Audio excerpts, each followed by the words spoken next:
Bismillahirrahmanirrahim. Assalamualaikum warahmatullahi wabarakatuh. Innal hamdalillah nahmaduhu wa nasta'inuhu wa nastahdi bihi wa nastaghfiruh. Wa na'udzu billahi min syururi anfusina wa min sayyiati a'malina. Man yahdihillahu fala mudilla lahu wa man yudlil fala hadiya lahu. Asyhadu an la ilaha illallah wahdahu la syarika lahu wa asyhadu anna Muhammadan 'abduhu wa rasuluh. Allahumma salli wa sallim ala Sayyidina Muhammad wa ala alihi wa sahbihi wa tabi'in wa man tabi'ahum bi ihsanin ila yaumiddin. A'udzu billahi minasyaitonir rajim. Ya ayyuhalladzina amanu taqullaha haqqa tuqatih wa la tamutunna illa wa antum muslimun. Amma ba'd. Yang berusaha Tuan Haji Ahmad Nazri Muhammad Yusof selaku penerbit rancangan tafsir Al-Quran dan seterusnya sidang pendengar yang dirahmati Allah. Alhamdulillah, pertamanya malah kita bersama-sama merafakkan setinggi kesyukuran kehadrat Allah Subhanahu Wa Taala di atas segala nikmat, kurniaan dan rezekinya yang tidak ternilai. Selawat dan salam ke atas junjungan besar Nabi Muhammad sallallahu alaihi wasallam, ahli keluarga baginda dan para sahabatnya yang tercinta. Tuan-tuan, puan-puan, para pendengar yang dimuliakan, bersama saya Profesor Dr. Muhammad Najib bin Abdul Kadir, Pusat Kajian Al-Quran dan As-Sunnah, Fakulti Pengajian Islam, Universiti Kebangsaan Malaysia. Pada hari ini kita akan menyambung kembali rancangan tafsir Al-Quran bagi siri ke-65. InsyaAllah pada kali ini kita akan membincangkan mengenai pentafsiran ayat ke-96 dan 97 surah Yunus. A'udzubillahi minasyaitonirrajim. Bismillahirrahmanirrahim. Innalladzina haqqat alaihim kalimatu rabbika la yu'minun walau ja'atuhum kulla ayatin hatta yarawul azabal alim. Sesungguhnya orang yang telah ditetapkan atas mereka hukuman Tuhanmu dengan azab, mereka tidak akan beriman. Walaupun datang kepada mereka segala jenis keterangan dan tanda-tanda yang membuktikan kekuasaan Allah dan kebenaran Rasul-Rasulnya sehingga mereka melihat azab yang tidak terperi sakitnya. Muslimin dan Muslimat yang dirahmati Allah, Profesor Dr. Muhammad Quraish Shihab melalui kitabnya Tafsir Al-Misbah menyatakan bahawa kalimatu Rabbik pada ayat ke-96 surah Yunus bermaksud kekuasaan mewujudkan sesuatu sesuai dengan kehendak dan pengetahuannya. Di dalam konteks ayat ini pula dapat dipahami bahawa Allah Subhanahu Taala telah menetapkan kehendaknya. Manakala kalimah kul pada ayat ke-97 surah Yunus pula bermaksud semua bukti yang didatangkan sebanyak mungkin. Walaupun banyak bukti yang didatangkan kepada mereka, mereka tidak akan beriman dan hanya akan beriman apabila melihat azab yang datang di depan mata sebagaimana yang berlaku kepada Fir'aun.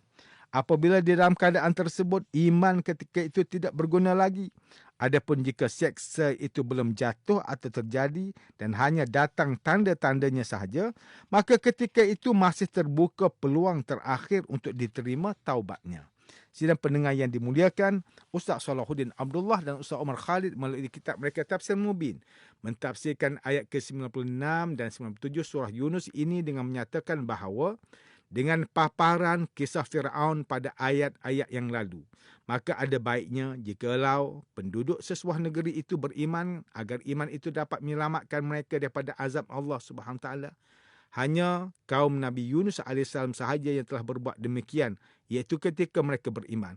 Lalu Allah Subhanahu Taala mengelakkan azab sengsara daripada menimpa mereka dan diberikan kepada mereka untuk menikmati kesenangan sehingga ke suatu masa yang ditentukan. Profesor Dr. Tengku Muhammad Hasbi As-Siddiqi menerusi kitabnya Tafsir An-Nur mentafsirkan ayat ke-96 dan 97 surah Yunus ini dengan menyatakan sesungguhnya mereka yang telah dipastikan atau ditakdirkan dengan penetapan Tuhan akan dikenakan azab. Tentulah mereka tidak akan beriman. Dari ayat ini dapat kita fahami bahawa bukanlah Allah Subhanahu Wa Taala menghalangi mereka beriman, tetapi mereka sendiri yang tidak mahu beriman.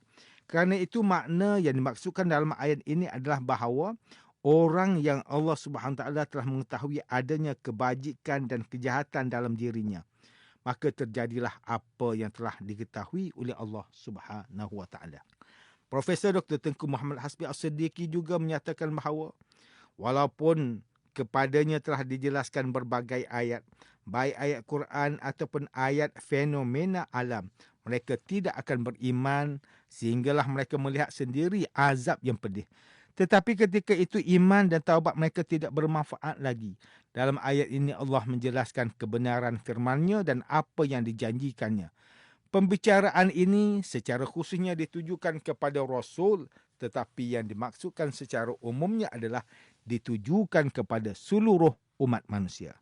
Manakala Profesor Dr. Haji Abdul Malik bin Abdul Karim Amrullah atau lebih dikenali sebagai Hamka melalui kitabnya Tafsir Al-Azhar, ketika mentafsirkan ayat ke-96 dan 97 surah Yunus ini menjelaskan bahawa orang yang telah ditetapkan oleh Tuhan mendapat azab dan seksaan adalah kerana keingkaran dan kekufuran mereka.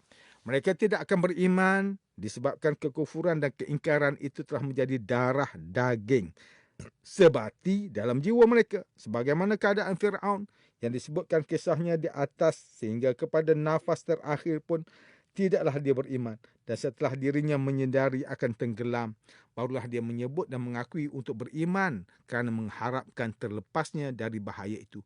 Seumpama seekor anjing yang tersepit ekornya menyalak meminta tolong agar dilepaskan, tetapi sekiranya dia telah dilepaskan, dia akan menyerang orang yang telah menolong melepaskannya itu. Apabila seseorang telah memilih jalan yang salah, sehingga menyebabkan dia terguling dan terjatuh masuk ke dalam jurang, ketika dalam suasana jatuh itu, meskipun dia tidak suka jatuh, tidaklah dapat dihalangi lagi kehancurannya.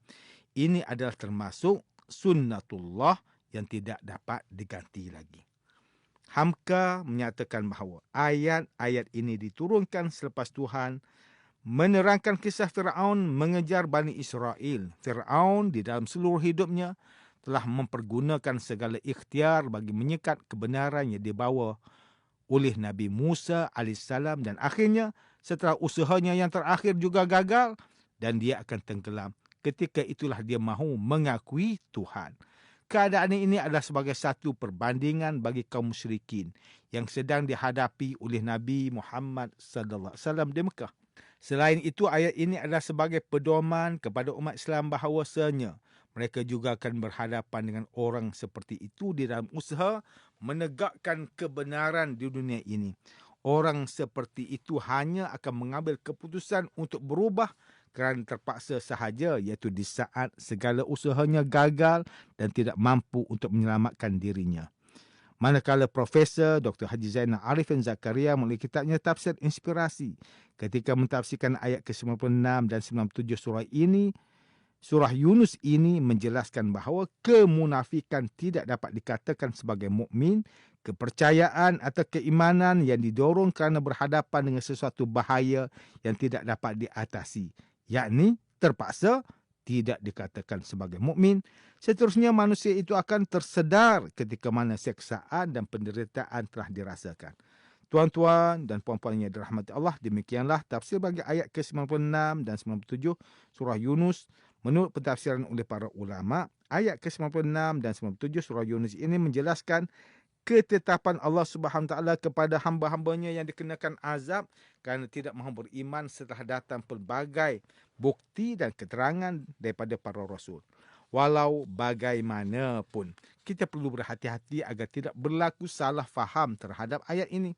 Hal ini kerana ada yang memahami bahawa orang tidak beriman itu adalah kerana Allah Subhanahu Wa Taala awal-awal lagi telah menetapkan bahawa mereka tidak akan beriman. Sebenarnya Allah Subhanahu Taala telah memberi hidayah kepada mereka dengan mengutuskan para rasul yang menyampaikan keterangan dan bukti-bukti yang nyata. Cuma mereka sahaja yang tidak mahu menerima hidayah itu dan beriman.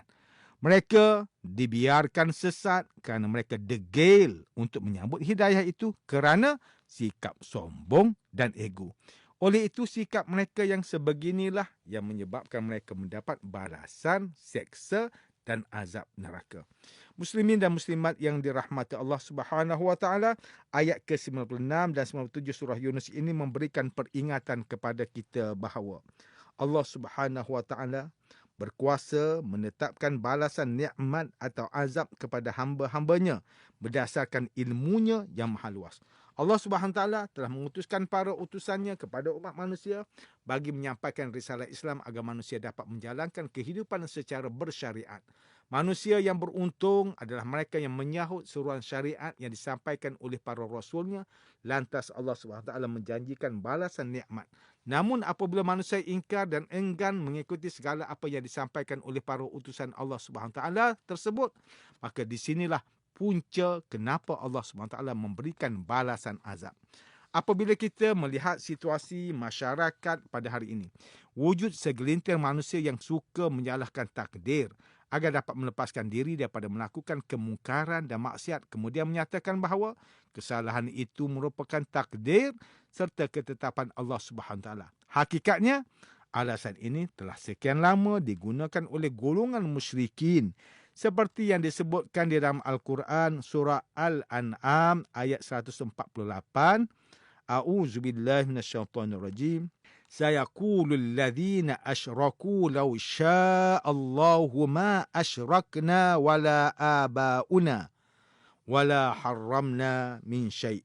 Orang-orang musyrik akan mengatakan, kalau Allah menghendaki, tentulah kami dan datuk nenek kami tidak mempersekutukannya dengan sesuatu yang lain dan tidak pula kami haramkan sesuatu apapun.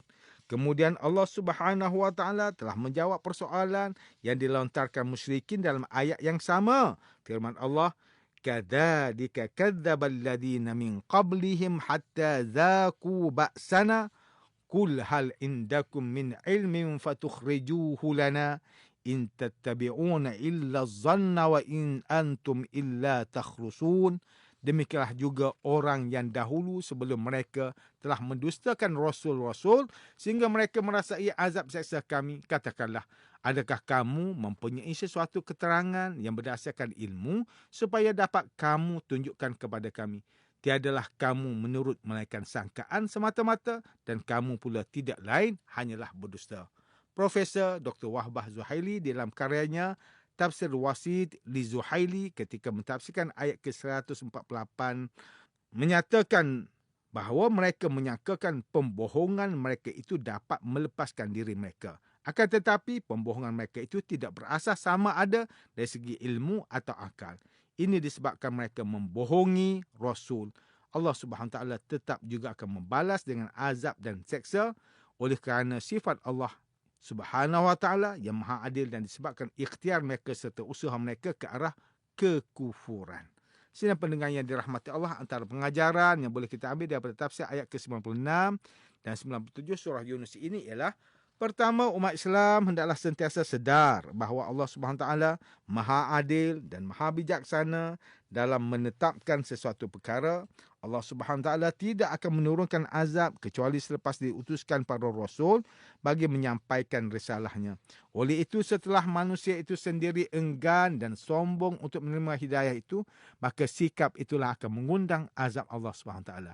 Kedua, setiap orang Islam yang mengaku beriman kepada Allah SWT hendaklah sentiasa berusaha memperbaiki amalan dan ibadah kepadanya serta bertaubat di atas kesalahan dan kekhilafan yang dilakukan. Allah SWT menerima taubat sebelum didatangkan balasan ke atas sesama manusia. Adapun sewaktu menerima balasan, maka taubatnya tidak akan diterima oleh Allah SWT.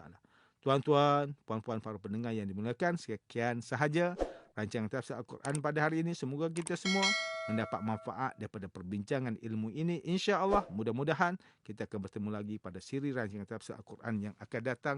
Wabillahi taufiq wal hidayah. Wassalamualaikum warahmatullahi wabarakatuh.